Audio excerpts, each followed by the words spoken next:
අපි වෙනදා ගැඹුරේ නේද ගහන්නේ. ගැඹුරේ දැන් මේ දවස්වල ටිකක් මාළු ගොඩ ඉන්නේ නේද?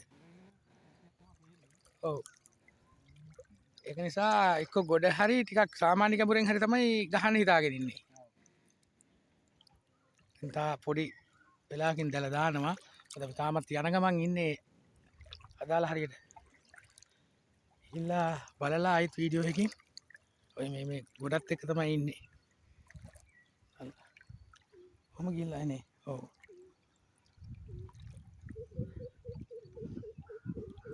හරි දැන් දැල කොහෙන්ද අපි යන්න බලි පටන් ගන්නේ? වටයක් දාමු කියලාද කියන්නේ? ඔව් ඔව්.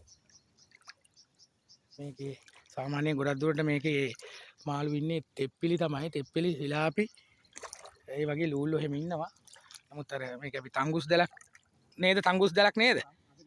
අද තංගුස් දැල ගෙනල්ලා තියෙන්නේ. තංගුස් දැලට බොහෝ දුරට සෙට් වෙන්නේ තෙප්පිලි තමයි වැඩිපුර. නමුත් ලූල්ලෝ එහෙමත් වදිනවා. මේ බලමු අපි අද හොඳ වීඩියෝ එකක් ගේන්න පුළුවන්ද කියලා සතුන්.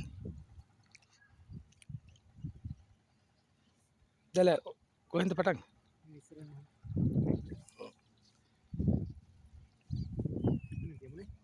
මේ මුල්ල හොඳ මුල්ල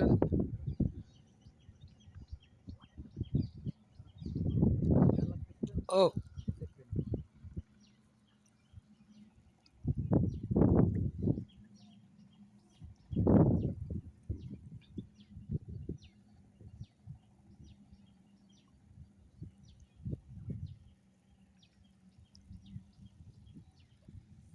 මේ ලොකු වැවක් මේක.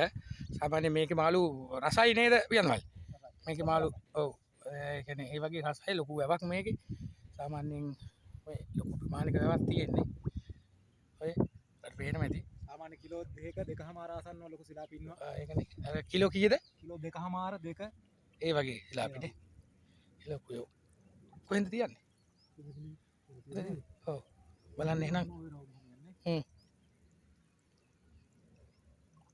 එහෙනම් ඔන්න යන්දමලි දැලා තියන්න හදන්නේ. අපි බලමු මේ තියෙන විදිය. ඒ මොනවද බුලත් පිට? බුලත් පිට. තමයි අපි ආම්පන් පිටක් තියනවා. ඔනේ ඒකේ ඒ උරේ තමයි මාළු දාන්නේ නේද? මේක තමයි අඳවන්නේ මාළු.